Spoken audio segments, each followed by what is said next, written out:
Greetings, all! Today, we will be examining the relatively uncommon Water-type Pokemon Corphish, the Ruffian Pokémon, and its relatively rare Water-Dark-type evolution Crawdaunt, the Rogue Pokémon. While they might not outwardly look to be the most imposing of creatures, the members of the Corphish family are hardy beasts that can more than make life hard for any smaller Pokemon they come across. Corphish possess bean-shaped bodies with 6 small legs and a pair of large front pincers that are used as their primary means of attack. Their legs and ribbed belly, along with the lower part of their pincers, are a light beige color, while the rest of their segmented form, feet, claws, upper pincers, and semi-flat tail included, are covered in thick orange exoskeletal armor. They have a trio of horn-like growths on their heads, and their mouth is hidden near where their head meets their belly, their eyes being black and pinprick in nature, granting them a vacant and somewhat unnerving stare. Their evolved form, Crawdaunt, have a similar body structure, but the orange parts of their armor have turned red. They also have lost a pair of limbs, instead becoming primarily bipedal with a single pair of large, red, two-toed feet along with their front pincers and a smaller pair of deformed barbed appendages on their belly, which seem to be in the process of becoming completely vestigial. Their front belly pattern has changed, with a red stripe of exoskeletal material running across their frame, with a pair of blue stripes slightly above it, and their claws have changed form somewhat, developing a pair of barb-like growths on the sides of the upper ends, a yellow stripe additionally forming on part of their tail. Their eyes have become sunken in their form, granting them a terrifying appearance, and their nose has become adorned with a large, yellow, star-shaped crest. The members of the Corphish family are unique in that they are far more common abroad than they are in the lands in which they initially developed, and this can be blamed on exportation and overfishing in their native waters. These creatures are normally native to the eastern coast of the United States, but overfishing of them has led to the populations dwindling rapidly in these areas, to the point where they are nearly considered to be endangered. However, this is not the case overseas in places like the Hoenn, Sinnoh, Kalos, and Alola regions. Their current ecological state started with the importation of them from their native region to the Hoenn region as pets, where they quickly spread outwards once released into the wild and experienced a massive population boom. 2 factors can be assigned as the cause of this sudden outgrowth. For one thing, these creatures had no natural predators in the lands they invaded, and thus it has taken time for the local ecosystems of the above regions to shift in order to change this, helping to stabilize their populations in modern times.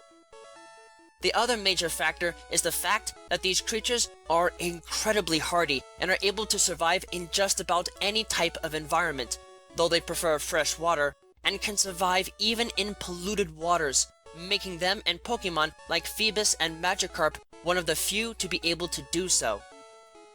This hardy nature further translates into their overall diet, as these creatures possess strong stomach acids that allow them to digest just about anything they eat, even if it might otherwise be quite toxic, leaving few limits as to what type of prey they can feast on. Thankfully, Corphish at the very least are generally quite playful and are not a huge threat on their own. But their evolved form, Crawdaunt, are brutish creatures that can more than prove to be a serious hazard to local populations, as the only time that they are not brutish and rough is when they have just shed their shell, which they do on a semi-annual basis, keeping their new, soft shell safe until it hardens by hiding in the burrows they dig into the bottom of bodies of water for protection. Not surprisingly, as a result of their tough shells and claws, these creatures can possess Hypercutter and Shell Armor as base abilities, while those that demonstrate a special affinity and expertise in using their best stab attacks can also have Adaptability as a hidden ability. As far as their stats go, in the case of Crawdaunt, their shells and pincers provide them quite a bit of power and can make them a bit of a threat compared to most Pokemon of their type, with their base attack and special attack stats being above average for fully evolved Water-type Pokemon, and their base attack and defense stats being above average for fully evolved Dark-type Pokemon. However, aside from this, their special defenses are fairly poor, and their stamina and mobility factors leave much to be desired, leaving most of their stats below average for a fully evolved Pokemon of both of their types. Still, these creatures are quite hardy and can definitely prove to be a bit of a pain to deal with if their main weaknesses cannot be taken advantage of, leaving them as at least a decent challenge to developing trainers. Corphish on their own are not always seen as a major threat to larger organisms, but they can still be a pain for small fish Pokemon and fish in general, as their sharp front pincers are more than capable of leaving a nasty mark when they strike. While they might look a little silly, these pincers are able to slice through soft flesh rather easily and can even break weak armor in some cases, so getting near them once they get access to a vice grip attack is usually an unwise choice. Moreover, if these little beasts manage to clamp onto a target, they will not let go under any normal circumstances, only releasing if they feel they are in immediate danger or if their claw is ripped off, which is not a huge deal to them as they can usually grow one back within a week or so.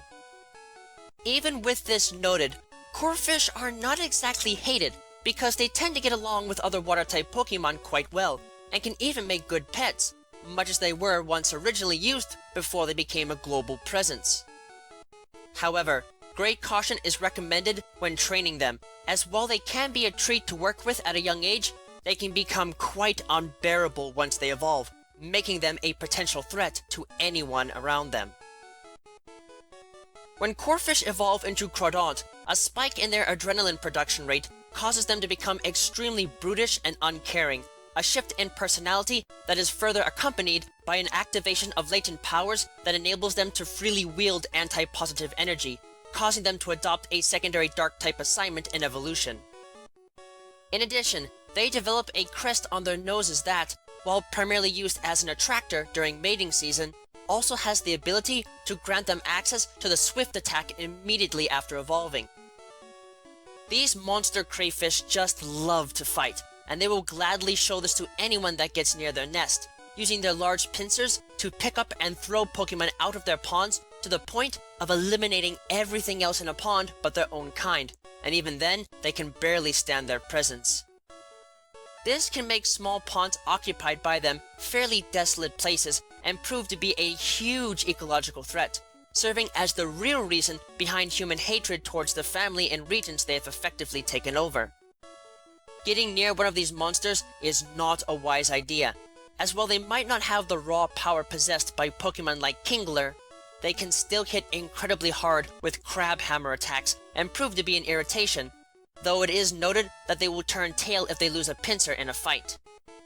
This is not an uncommon sight, as the ligaments connecting the pincer to their limbs are fairly weak, and without their pincers, these creatures lose their primary means of offense, leaving them to retreat until they can grow a new one. Unfortunately, this does not do potential predators much good, as their meat is foul-tasting and stinks horribly, so the claws are not even worth trying to eat. Even so, it is wise to avoid Crawdaunt that have especially large, scarred pincers, as it is a sign that they have survived many, possibly hundreds of battles without losing them, and are thus a serious threat worth avoiding if possible. The only good news regarding their development and their life cycle as a whole is that Corphish eggs tend to be rather delicate and few of them ever make it to birth, but considering how rough and cruel the adults can be, even the survival of a few can prove to be the downfall of an ecosystem in time. They might not have the raw strength possessed by other aquatic Pokemon of their type, but the members of the Corphish family are still sturdy beasts that can survive in just about any aquatic environment and prove to be a thorn in the side of other Pokemon. It might take a great deal to get these beasts to listen when in a fully evolved state, but the odd mix of powers they can have still give them an edge in a fight, even if their overall move variety may be fairly limited. If you come across some of these monster crayfish and want to try your luck at capturing them, then do your best to try and avoid their pincers and never engage an adult Crawdaunt without serious backup on your side. They might not be incredibly large, but these crustaceans will gladly pick you up and throw you as far as they can if you enter their territory, likely ending with you hitting the ground extremely hard as a sign to stay away from them if you know what's good for you.